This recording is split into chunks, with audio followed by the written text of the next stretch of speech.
What's up you guys? It's me, Judy, back in again with another video. And for today's video guys, ang pag-uusapan natin, as you can see sa title sa taas, is how to pass final interview for a call center.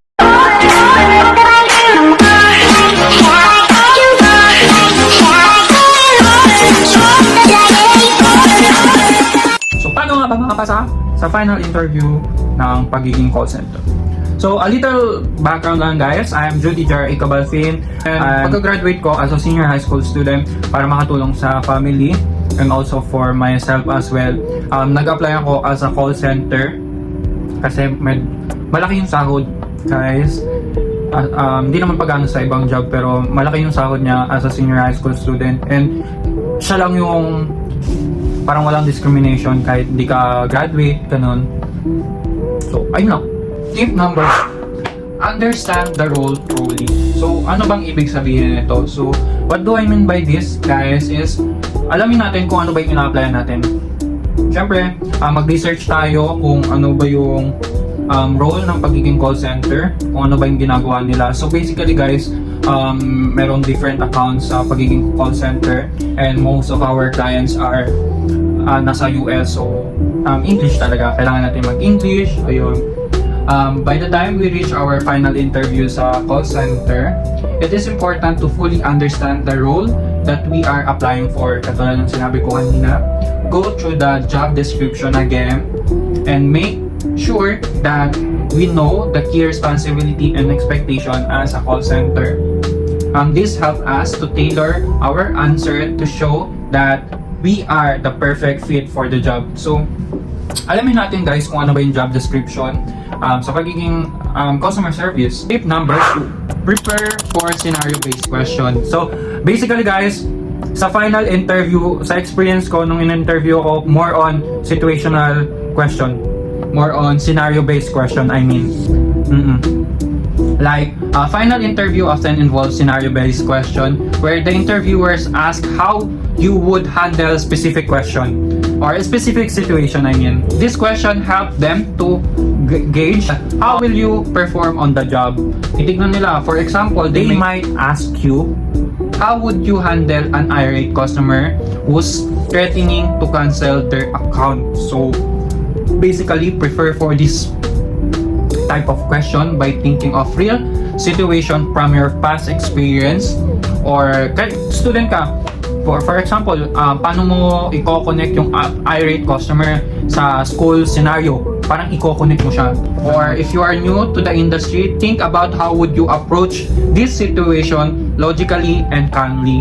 Basically, mag-prepare tayo dito sa mga real situation na itatanong sa atin sa final interview. Dito ako medyo nahirapan kasi more on scenario-based yung mga question. Nakalimutan ko na eh.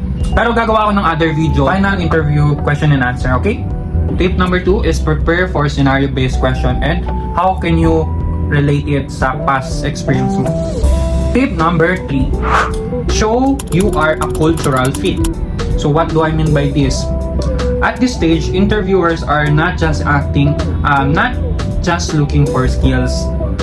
They are also assessing whether you will fit in with the company culture. Make sure you highlight your traits that aligns with the company values such as teamwork, customer focus, or adaptability. So basically dito guys, showcase mo lang na adaptable ka, team player ka, and customer focus. So what do I mean by this is sa adaptability, kahit pag tinanong, are you amenable to work ganito ganyan, holiday, weekends, yes lang, adaptable, basta ganun. If the company values innovation, talk about how you brought fresh ideas to your previous roles, ganun. If they emphasize customer satisfaction, share how you went above and beyond to help the customer in the past or your classmate, ganun. Tip number 4, sa final interview guys, ask thoughtful question. At the end of the interview guys, you usually meron tayong chance na makapag-ask ng question. Use this opportunity to show you are genuinely interested in the role and the company. Ask about the team you will be working with, growth opportunity, or what type typical day looks like, something like that. Okay. Kasi sa akin nung final interview ko, tinanong ko is, kung ko talaga interviewer ko, hindi ako naiya, do you have any hesitation of hiring me? Ganon, tinanong ko yun guys, hindi ako naiya. Ayun, maririnig natin yung feedback nila kung paano yung naging buo or kung pasado ba tayo, ganon. Tinanong ko, hello, kunwari si Maria. Hello Maria, I just want to ask, do you have any hesitation of hiring me?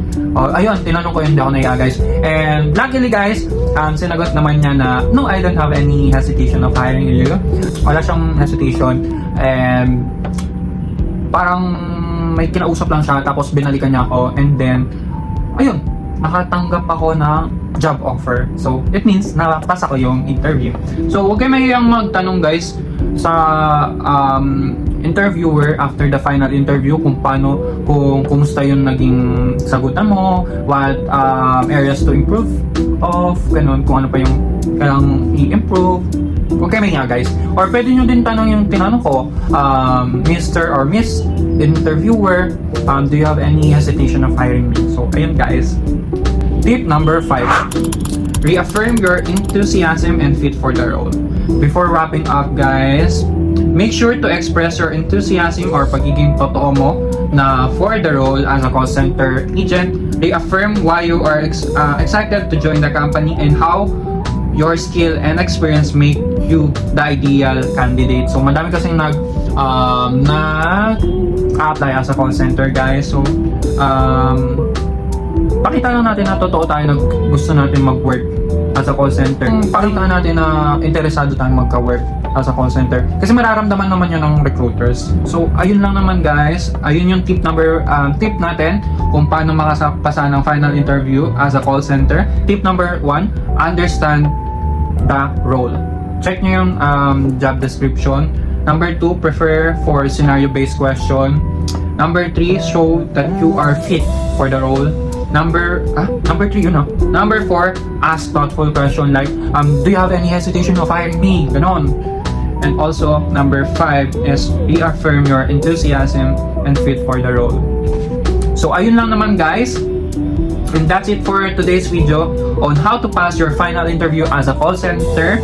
And if may na-miss man ako mga tips or mga experience to guys, comment nyo lang sa comment section.